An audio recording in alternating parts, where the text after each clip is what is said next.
세상에는 여러 가지 취미들이 존재합니다. 그 중에 가장 대표적인 것이 바로 산악 혹은 등산입니다.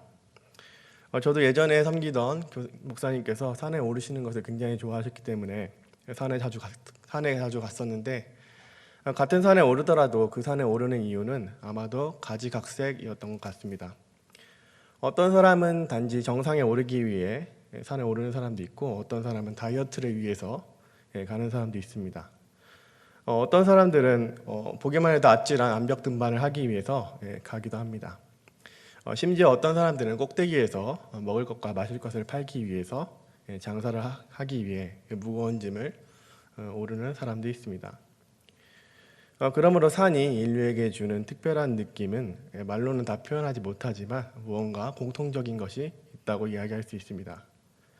산은 기본적으로 높은 곳에 있기 때문에 인간보다 위에 있는 혹은 인간을 초월하고 있는 어떤 것을 가리키기도 합니다.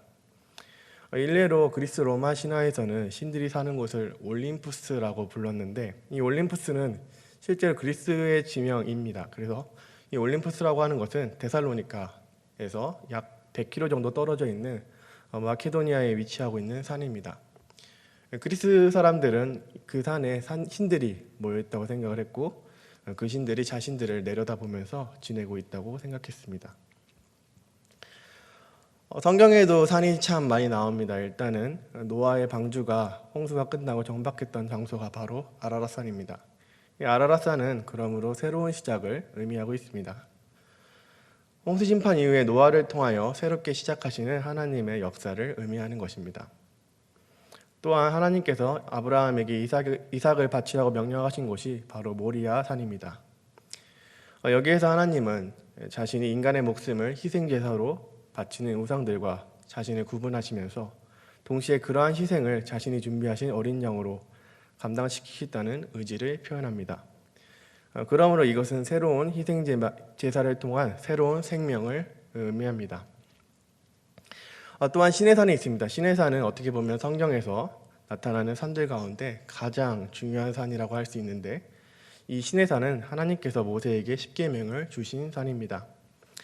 이 산의 이름을 호렙산이라고도 부르는데, 이 산에서는 앞서 언급한 사건 이외에 모세가 시내산을 올라가 있는 동안 이스라엘 백성들이 애굽에서 가져온 금을 가지고 금송아지를 만들어 놓고 우상 섬기는 일이 있었습니다. 그러므로 이 산은 하나님의 말씀과 명령, 그리고 그것에 대한 인간의 불순종을 이야기하기도 합니다. 우리는 올해를 시작하면서 저녁 예배 시간에 계속해서 사도행전을 읽고 있습니다. 지난주에 우리는 감람산으로부터 예루살렘에 돌아온 그리스도의 제자들이 다락방에서, 흔히 우리가 마가의 다락방이라고 부르는 곳에서 기도하는 장면에 관하여 말씀을 들었습니다. 이것은 굉장히 의미심장한 것입니다. 저와 여러분이 알다시피 공생애 기간에, 그리고 이 3년 기간에 예수님의 삶이라고 하는 것은 세 가지 행위로 요약할 수 있기 때문입니다. 첫째는 하나님의 말씀, 즉 하나님의 나라, 더 쉽게는 하나님의 복음을 전하는 것이고, 둘째는 몸이 아픈 사람들을 치유하고 고치는 것이고, 세 번째는 하나님께 기도하시는 일입니다. 특별히 예수님께서 기도하실 때는 산에 오르셔서 기도를 했습니다. 그리고 혼자만 올라가신 것이 아니라 제자들도 같이 데리고 올라가셔서 기도하시곤 했습니다. 지난주에 보았던 12절에 나오는 감람산은 겟세마네 기도의 배경이 되는 산입니다. 예수님께서는 이 감람산 동쪽 기슭에 있는 베다니에서 하늘로 승천하셨습니다. 예수님의 승천을 본 제자들은 감람산에서 예루살렘으로 내려왔으며, 그 예루살렘에 있는 마가의 다락방에서 기도를 하게 된 것입니다. 그렇다면 우리는 도대체 왜 제자들은 예수님처럼 감람산에서 기도하지 않고 예루살렘으로 내려와서 기도로 모였는가를 유심히 살펴볼 필요가 있습니다. 예수를 따르던 제자들은 감람산에 머물지 않고 예루살렘으로 내려가 마가의 다락방에서 기도했습니다. 설교 서두에서 언급하였듯이 구약에서 사는 하나님을 만날 수 있는 하나님과 가장 가까운 장소이면서 하나님의 말씀이 직접적으로 선포되는 장소였습니다. 실제로 지금도 감람산에 가보면 많은 무덤들이 있습니다. 스가랴 14장 4절에 나타나 있는 대로 유대인들은 심판의 하나님이 감람산에 오실 것을 믿고 있었기 때문에 자신이 죽으면 감람산에 묻히기를 원했습니다. 그래서 중세 시대에도 유럽에 살고 있던 유대인들은 자신의 임종이 가까워지게 되면 이곳에 자신이 안치될 장소를 만들기 위해 예루살렘으로 돌아오곤 했습니다. 우리는 여기에서 예수님의 제자들은 유대인들이 하던 대로, 그리고 예수님께서 하시던 대로 감람산에서 기도하지 않고 예루살렘으로 내려가야만 했는가를 질문하여야 합니다. 이것은 굉장히 중요한 문제입니다. 바로 이 질문에 교회의 존재에 근본이 있으며 교회 존재에 이유가 있고 교회 존재의 목적과 의미가 있기 때문입니다. 이것에 대한 질문에 대하여 우리는 변화산 사건을 떠올려 볼 수 있습니다. 이건 역시 산을 배경으로 하고 있는 사건입니다. 이 사건은 복음서에서 많은 이야기들 가운데서도 가장 흥미로운 이야기 중에 하나입니다. 이 이야기가 변화산 사건인 이유는 마가복음 9장 3절에서 기록된 대로 예수님의 옷은 이 세상 누구도 더 이상 희게 할 수 없을 만큼 새하얗게 희고 광채가 나는 옷으로 변화하였기 때문입니다. 또한 갑자기 두 사람이 나타나 예수님과 더불어 말을 하고 있었는데 그들은 모세와 엘리야였습니다. 산에 같이 올라간 세 명의 제자 중 베드로는 당황한 나머지 주여 여기가 좋사오니 내가 초막 셋에 짓되 하나는 주님을 위하여 하나는 모세를 위하여 하나는 엘리야를 위하여 짓겠습니다 하고 말을 하게 되었습니다. 하지만 예수님께서는 당황한 베드로를 진정시키시고 여기에 관하여 자신이 부활하기 전에는 아무 말도 하지 말 것을 제자들에게 말씀하시고 그들을 데리고 산에 내려오셔서 다시 사역을 시작하셨습니다. 우리는 예수님께서 왜 그렇게 말씀하시고 행동하셨는가에 대해서 생각해 보아야 합니다. 베드로는 산 위에서 예수님과 모세와 엘리야와 함께 황홀한 은혜를 누리며 살아가는 것이 좋다고 생각합니다.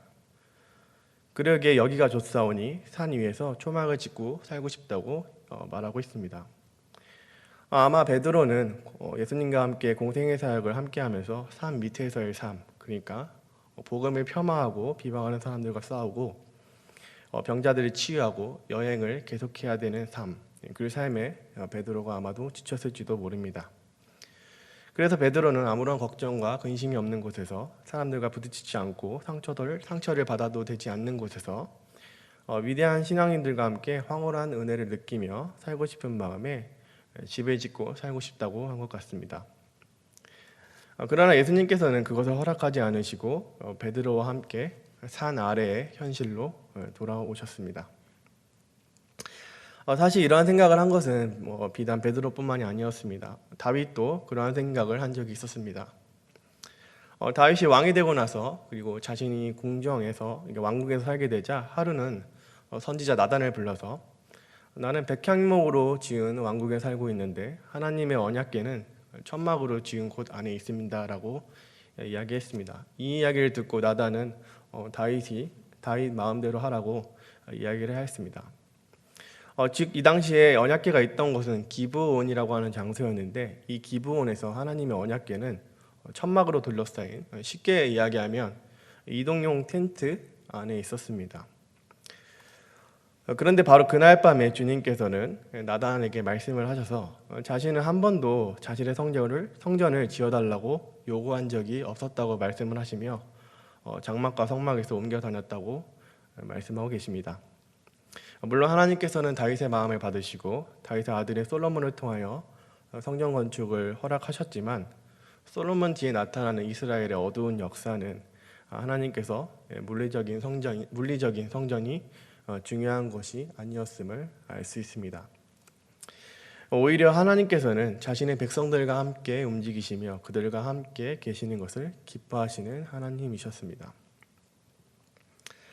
성경에 나타나는 하나님의 사역은 이처럼 아름다운 건축물과 함께 안전하게 거하는 것도 아니고 산 위에서 영적인 황홀감을 경험하는 것이 아니라 산 아래에 내려가서 세상의 상처와 괴로움과 아픔을 온몸으로 느끼면서 하나님의 나라, 즉 복음을 선포하는 것에 있습니다. 예수의 부활과 승천을 체험한 제자들, 즉 사도들과 무리들은 산에 머물지 않았고 예루살렘으로 내려갔습니다. 12절부터 14절은 기도로서 이 사역을 준비하는 장면이 나오고 오늘 본문은 그 사역의 주춧돌이라고 할 수 있는 사도 직분의 회복을 언급하고 있습니다. 먼저 베드로는 12제자 중에 하나였던 유다를 언급하면서 예수님을 배반한 그의 운명이 이미 다윗의 입을 통하여 성령께서 말씀하셨음을 지적하는 것입니다. 보통 사도행전의 가장 큰 주제를 성령이라고 이야기합니다. 그것은 사도행전 처음부터 예수께서 아버지께서 약속하신 것, 즉 성령을 기다리라고 말씀하셨기 때문입니다. 어떤 분들은 사도행전의 가장 큰 주제가 성령만은 아니라고 말씀하시는 분도 있지만 그럼에도 불구하고 사도행전의 핵심은 성령입니다. 베드로는 유다의 배신을 언급하면서 그 배신이 이미 성령으로부터 다윗의 입을 통하여 시편에 예언되었음을 지적하고 있습니다. 즉 베드로는 이 모든 일이 인간의 인과관계나 우연으로 일어난 것이 아니라 성령께서 하시는 일이라는 것을 말하고 있는 것입니다. 그리고 그 성령께서 이제 산 아래의 마가의 다락방에서 새로운 일을 행하실 것임을 암시하고 있는 것입니다. 그 새로운 일의 첫 번째는 바로 유다의 배신으로 상처를 입은 사도직의 회복이었습니다. 그 옛날 하나님께서 모세를 필두로 12지파를 세우신 것 같이 성령께서는 베드로를 통하여 그리고 제비뽑기라는 수단을 통하여 맏대아를 새로운 세도로 세우고 그의 새로운 일을 시작하실 것임을 암시하고 계십니다. 성령께서 상처 입은 사도직을 제일 먼저 회복시키신 이유는 이 사도의 직분을 통하여 교회가 세워지기 때문입니다. 그러므로 사도직이 가지고 있는 특징은 바로 교회의 특징을 규정해 줍니다. 그것 중에 하나, 그리고 첫째는 교회가 예수님의 부활하심을 증언하는 공동체라는 사실입니다. 본문 22절을 보면 새로운 사도를 뽑아야 하는 이유를 바로 부활을 증언하기 위한 것이라고 언급되어 있습니다. 그러므로 1차적으로 교회는 예수의 부활을 증언하기 위한 증언의 공동체입니다. 예수님께서는 잠자는 자들의 첫 열매로서 아담을 통하여 우리에게 찾아온 사망의 권세를 이겨내시고 승리하신 분입니다. 교회는 예수님의 부활을 세상 앞에서 증언하는 역할을 하기 때문입니다. 예수님께서 다시 살아나셨다는 것은 단순히 한 인간이 죽지 않았다는 것을 의미하는 것이 아닙니다. 그분께서는 하나님으로서 그분께서 이루실 부활의 능력을 그를 믿는 모든 사람들에게 주신다는 점에서 독특합니다. 만약 예수님이 한 인간으로서 단순히 죽었다가 다시 살아났다면 그것은 단순한 소식에 지나지 않을 것입니다. 예수님께서는 한 인간이시면서 동시에 하나님으로 모든 사람들에게 부활의 능력을 주신다는 점에서 독특합니다. 이러한 독특한 점 때문에 이 소식은 단순한 소식을 넘어 복된 소식, 즉 복음이 되는 것입니다. 이 복음은 사도직의 핵심이자 교회의 핵심입니다. 이 부활의 능력과 소망이 교회가 존재하는 이유이기 때문입니다. 둘째로 교회는 선택과 심판이 교차하는 공동체입니다. 본문 16절에서는 예수님을 팔아넘긴 가룟 유다를 예수를 잡아간 사람들의 앞잡이로 묘사하고 있습니다. 베드로는 단순히 상황이 좋지 않게 흘러가서 배신을 한 것이 아니라 성경 말씀을 이루려 하시기 위한 것이라고 말씀하고 있습니다. 이것은 우리에게 많은 것들을 이야기해 줍니다. 사람들은 보통 유다를 배신의 아이콘이라고 생각을 하고 교회를 다니고 있는 자신이 그렇지 않으리라는 확신 속에서 살아가게 됩니다. 그러나 우리가 능히 알고 있듯 예수를 팔아넘기고 배신하는 행위는 예수와 가장 가까운 공동체라는 교회에서도 도처에 일어나게 됩니다. 유다는 사도 중에 한 사람으로서 사도직의 한 몫을 맡은 사람, 그리고 예수님과 가장 가까운 사람 중에 하나였지만 그는 예수님에게 버림받은 사람이 되었습니다. 우리가 교회를 생각할 때 이는 복음을 위한 공동체이기 때문에 밝은 면만을 생각하는 경향이 있는데 사실은 그렇지 않습니다. 교회 안에는 하나님의 선택과 심판이 교차하고 있으며 이러한 하나님의 선택과 심판은 장차 종말에 오실 예수 그리스도를 통한 최후의 심판을 보여준다고 이야기할 수 있습니다. 이는 가룟 유대의 존재가 우리가 신앙생활을 할 때 얼마나 하나님의 은혜를 간구하면서 해야 되는지에 관하여 이야기해 준다고 볼 수 있습니다. 베드로 역시 유다의 배신 못지않게 예수님을 3번이나 부인한 사람이었지만 그가 예수 그리스도의 사도로서 일할 수 있었던 것은 그가 인간적인 연약함에도 불구하고 예수 그리스도를 진심으로 사랑했기 때문입니다. 반면 유다는 예수 그리스도를 사랑해서 그의 곁에 머물렀던 사람이 아니었습니다. 그는 계산이 빨라서 제자들의 회개를 맡았습니다. 그러나 그는 양심이 바르지 못한 사람이었습니다. 틈만 나면 슬쩍슬쩍 훔치는 버릇이 있었기 때문입니다. 가룟 유다를 두고 요한복음 12장 6절은 돈계를 맞고 거기 넣은 것을 훔쳐가는 사람이라고 묘사하고 있습니다. 그러므로 교회는 복음의 부르심을 받은 순수한 공동체입니다. 그러므로 교회에서 복음 위에 다른 목적으로 모여있는 사람들은 결국 하나님의 심판을 피할 수 없을 것입니다. 교회의 중대하고도 1차적인 목적이 바로 복음에 있기 때문입니다. 그러므로 셋째로 교회는 복음에 소유된 하나님의 일시적인 공동체라고 이야기할 수 있습니다. 교회와 복음의 관계에서 언제나 주어는 복음입니다. 복음이 교회를 소유하는 것이지 교회가 복음을 소유하는 것이 아닙니다. 교회는 자신이 복음에 소유되었다는 그 현실 때문에 세상의 단체나 클럽, 그룹들과 구별됩니다. 인간의 언어로 표현하자면 교회는 단체나 조직이라기보다는 운동에 가깝습니다. 교회는 예수 그리스도의 부활 사건을 증언하고 그것을 선포하기 위한 하나님의 일시적인 공동체입니다.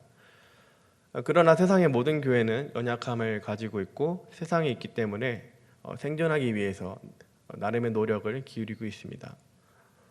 물론 교회의 생존 역시 중요한 가치를 지니고 있는 것이지만 그러나 교회가 자신의 생존만을 생각하게 된다면 교회는 그 즉시 복음과 멀어지게 됩니다.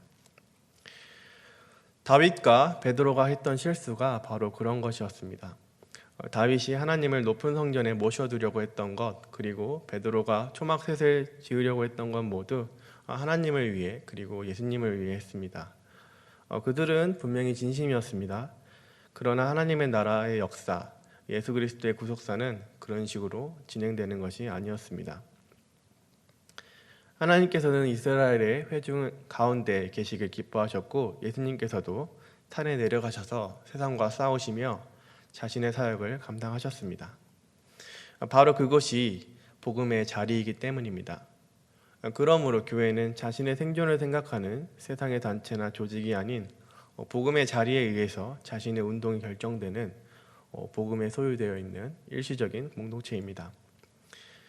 만약 교회가 단순히 조직으로 머물고 자신의 운동성과 역동성을 잃어버린다면 교회는 복음의 자리에서 멀어지게 될 것이고 나아가 복음과는 상관없는 여러 단체 중에 하나로 전락하고 말 것입니다.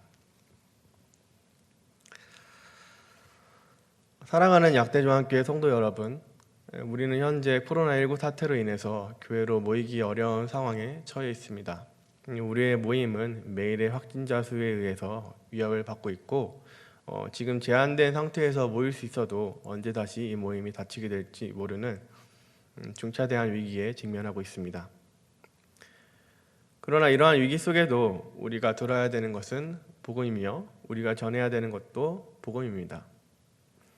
우리는 지금 모두 교회의 생존에 대해서 걱정하고 있습니다. 하지만 더 중차대한 문제는 교회의 생존이 아니라 복음의 자리가 어디에 있는가를 물어야 된다는 것입니다. 만약 우리가 전하는 복음이 진정으로 예수 그리스도의 복음이라면 우리는 그 복음이 어디로 향하고 있는지를 스스로에게 질문하여야 합니다. 이러한 전 세계적인 위기 속에서 교회가 어디로 어떻게 향하게 될지는 아무도 모릅니다. 다만 우리는 예수 그리스도의 복음에 부르심을 받은 사람들이고 그 부르심에 따라 일하는 공동체라는 사실에 초점을 맞추어야 합니다. 상황이 어려워지더라도 그 상황에 맞게 복음을 전해야 되는 책임이 우리에게 있습니다. 모두가 예수 믿기 좋은 때를 이야기하지만 신약교회 역사 2000년 동안 예수 믿기 좋던 시절은 단 한순간도 존재하지 않았다는 사실을 우리가 기억할 필요가 있습니다. 이것은 전체 역사에서나 그리고 개인의 상황에서나 마찬가지입니다. 예수를 믿는 행위에는 언제나 결단이 필요하고 세례를 받은 사람들에게는 언제나 그 세례에 걸맞은 책임이 필요합니다. 사도행전은 오늘날 우리에게 사도가 가지고 있던 결단과 책임을 요구하고 있습니다. 그리고 그 사도들은 우리에게 성경을 통하여 예수 그리스도의 진정한 제자가 되기를 요구하고 있는 것입니다.